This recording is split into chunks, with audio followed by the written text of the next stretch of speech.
Morning সবাইকে। কেমন আছো তোমরা সবাই? আশা করি সবাই অনেক ভালো আছো, সুস্থ আছো। আমরা বেশ ভালো আছি, সুস্থ আছি। আমার নতুন একটা ভিডিওতে তোমাদের সবাইকে ওয়েলকাম জানাচ্ছি। তো আজকে হচ্ছে জুলাইয়ের 23 তারিখ।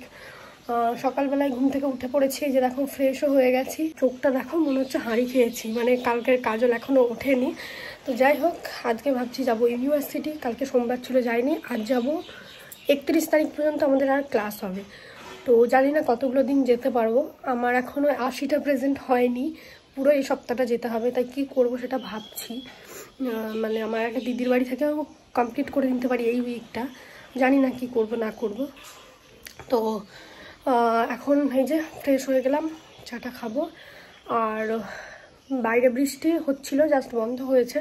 স্কুটি নিয়ে তো যাব না, দেখি টোটো পাওয়া যায় কি। তো চলো, সারাদিন যা যা করি সবটাই তোমাদের সঙ্গে শেয়ার করব। পুরো ভ্লগটা কন্টিনিউ করো। আই হোপ আজকের এই ভ্লগটি দেখতে তোমাদের অনেক অনেক ভালো লাগবে।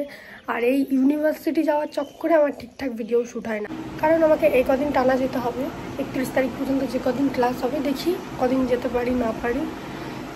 গেলে হয়তো আশা করি আমার প্রেজেন্টগুলো কমপ্লিট হয়ে যাবে। তো চলো, একটু হালকা হালকা রোদ্দুর উঠছে, বৃষ্টিটা থেমে গেছে, যাওয়া যাবে। সকালবেলা তো ভাবলাম কলেজ যাওয়াই যাবে না আজকে। তো যাই হোক, চলো আর যা যা করি সেগুলোই তোমাদের সঙ্গে শেয়ার করবো। এখন আমি যে ভ্লগগুলো তোমাদের সঙ্গে শেয়ার করি, সেই ভ্লগগুলো দেখবে 12 মিনিট 13 মিনিট, এর বেশি কিন্তু যায় না।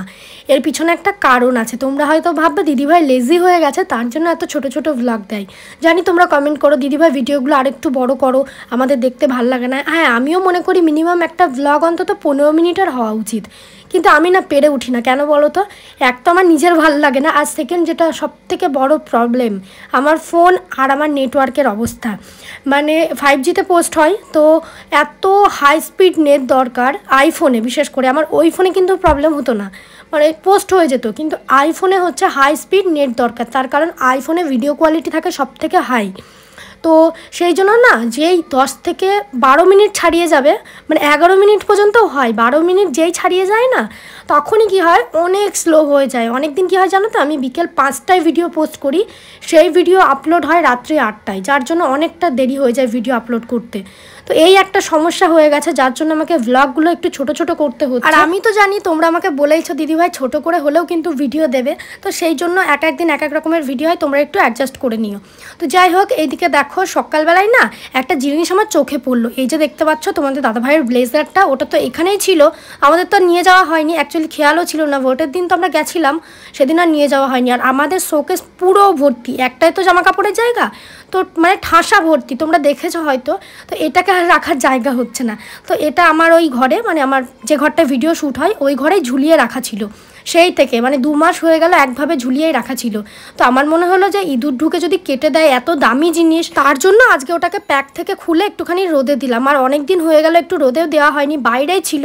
বুঝতে পারছো এখন আবার বর্ষাকাল, একটা গন্ধও হয়ে যাবে। তো এই যে দেখো, এটাকে একটু রোদে দিয়েছে, আর একটু চেক করে নিলাম ঠিকঠাক আছে কি। তো এবার এটাকে একটা ভালো জায়গায় রাখার ব্যবস্থা আমাকে করতে হবে, কারণ জিনিসটা তো এইভাবে বাইরে ফেলে রাখার না। কিন্তু আমার আবার কিছু করারও নেই, আমার ওইখানে শোকেস আলমারি সমস্ত কিছু ফাঁকা পড়ে রয়েছে, কিন্তু সেদিন নিয়ে যেতে খেয়াল ছিল না। তো তার জন্য এটা এখানেই রয়ে গেছে। এখন কি আর করব, দেখি জামা কাপড়গুলোকে সাইজ করে যদি এটাকে ঢোকাতে পারি। তো দেখো, এটাকে আমি রোদে দিয়ে দিলাম। মাকে বললাম এটা কিছুক্ষণ রোদ্দুর হয়ে গেলে তুমি এটাকে তুলে রেখে দিও। আর মা তো সব কিছু সাইজ করে রাখতে পারে। আর আমি চলে যাব একটু পরে ইউনিভার্সিটি। তো বাড়ি তো আজকে আসবো না, ভেবেছি কালকের ক্লাসটা করে একবারে আসবো। তো দেখি কি হয়। তো মাকে বলেছি তুমি এটা একটু রোদ লেগে গেলে রেখে দিও। তো এই যে দেখো, তোমরা অনেকেই দেখতে চেয়েছিলে এর আগে ব্লেজারটাকে, তো ভালো করে দেখালাম। এটা কিন্তু অরিজিনাল কালার না, মানে যেটা তোমরা ফোনে দেখছো এই কালারটা অন্যরকম লাগছে। আর রিয়েল কালার হচ্ছে যেটা আমার শাড়ির কালারের, ওর থেকে একটু হালকা, কিন্তু এটা তো পুরো অ্যাশ কালার লাগছে। এটা কিন্তু অ্যাশ কালার না, ফোনে এমন লাগছে কেন আমি জানি না।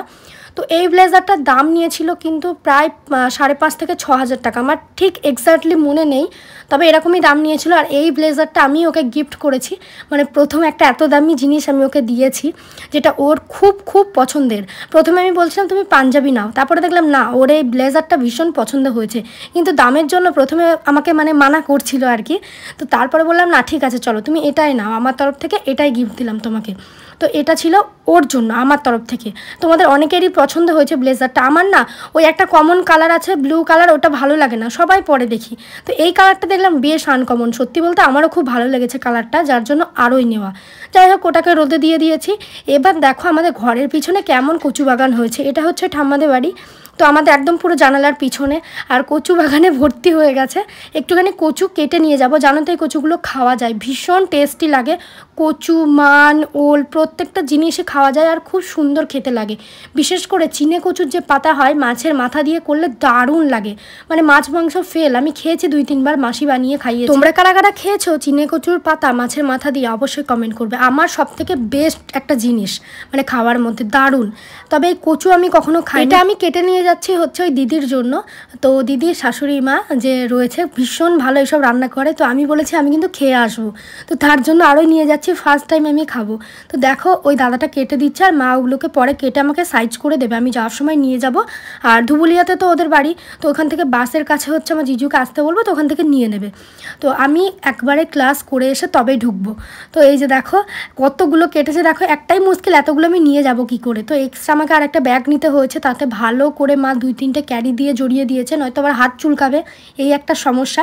যদিও এগুলো ডাঙার কচু, মুখ চুলকাবে না। আমি যতদূর জানি যে কচুগুলো জলের ধারে হয়, মানে আশেপাশে জল রয়েছে সেখানে যদি হয় তাতে নাকি মুখ ধরে, তো এটা সেরকম কোনো চান্স নেই, হবে না আশা করি। তো যাই হোক এদিকে দেখো আমি রেডি হয়ে গেছি, ভিডিও শ্যুট করা হয়নি কারণ আমি প্রচুর ব্যস্ততার মাঝে ছিলাম, অল্প একটু ভিডিও নিয়েছি।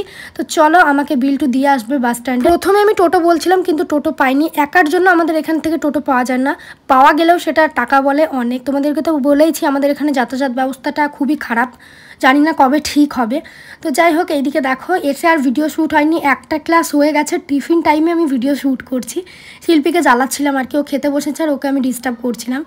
যাই হোক চলো এরপরে আবার পরে কথা হবে। সত্যি কথা বলতে না ইউনিভার্সিটি গিয়ে ভাবি তোমাদেরকে 4-5টা একদিন ভিডিও করে দেখাবো কত সুন্দর, কিন্তু আমার না হয়ে ওঠে না, মানে মনেই থাকে না আর ইচ্ছাও হয় না ওখানে গিয়ে ফোন বার করতে। কেন বলো তো, হয়তো 11টার 5-10 মিনিট আগে ঢুকি, 11টায় স্যার ম্যামরা চলে আসে, একটানা 2 ঘন্টা ক্লাস হবে, তারপরে 1টার সময় ব্রেক টাইম, 1:30 পর্যন্ত 8 ঘন্টা টাইম কীভাবে কেটে যায় বোঝাই যায় না।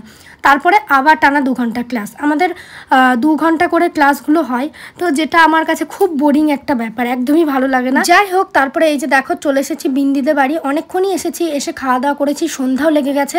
এর মাঝে না আমার কোনো ভিডিও শ্যুট করা হয়নি, এখানে আমি বিন্দিকে জ্বালাচ্ছিলাম আর বিন্দি বলছে শিল্পী মাসি বলো তো এখন আমি কোন কালারের জেমসটা খাবো, একটা ইয়েলো কালার ছিল আর একটা অরেঞ্জ কালার ছিল, তো আমি বললাম অরেঞ্জটা খা। যাই হোক এখন ও আর আমি বদমাইশি করছি, এবার চলো বিন্দির মুখে একটা গান শুনে নাও না। আলো আমার আলো গো আলো ভুবন ভরা আলো নয়ন আলো হৃদয় ভরা নাচে আলো নাচে আমার প্রাণে। কেমন লজ্জা পাচ্ছে দেখেছো। যাই হোক বাচ্চা মানুষ, তো ও এখন গানটা করে শোনাচ্ছে আমাকে। আচ্ছা কয়েকটা কথা তোমাদের সঙ্গে শেয়ার করি। তোমাদের দাদাভাই না আর কটা দিনের মধ্যে বাড়ি আসবে, কটা দিন মানে মাস, তো আমার কাছে সেটা খুবই কম, মানে এতগুলো মাস কাটিয়ে ফেলেছি আর হাতে গোনা কয়েকটা মাস, কয়েকটা বলতে হয়তো হার্ডলি 2 মাস, তারপরে তোমাদের দাদাভাই চলে আসবে। তো তোমাদের একটা প্রশ্ন জাগতে পারে না, অনেকে কমেন্টও করো যে দিদিভাই দাদাভাই আসলে তোমরা কোথায় থাকবে। অবশ্যই তার বাড়িতে থাকবো, মানে আমার শ্বশুর বাড়ি মানে আমার হাজব্যান্ডের বাড়ি, সেখানেই যাব। বিয়ের পর সব মেয়েই কিন্তু শ্বশুর বাড়িতে থাকে, এটাই স্বাভাবিক। এখন দেখো যেহেতু আমি পড়াশোনার সূত্রে রয়েছি, এর আগেও ছিলাম, তবে কি আমি মাঝে মধ্যে যেতাম, যেটা এখন আর হয়ে ওঠে না, কিন্তু ও আসলে এবার আমরা ওখানেই থাকবো। আর আমি চেষ্টা করব ও চলে যাওয়ার পরেও বেশিরভাগ টাইমটা সেখানেই থাকার। তো সেই সব বিষয় তোমরা তো ভ্লগ দেখতেই পাবে, কিভাবে কি করব না কি সবটাই তোমাদের সঙ্গে শেয়ার করব। চলো আজকের মতন ভিডিওটা এই পর্যন্তই রাখছি, টাটা সবাইকে, দেখা হচ্ছে নেক্সট ভিডিওতে।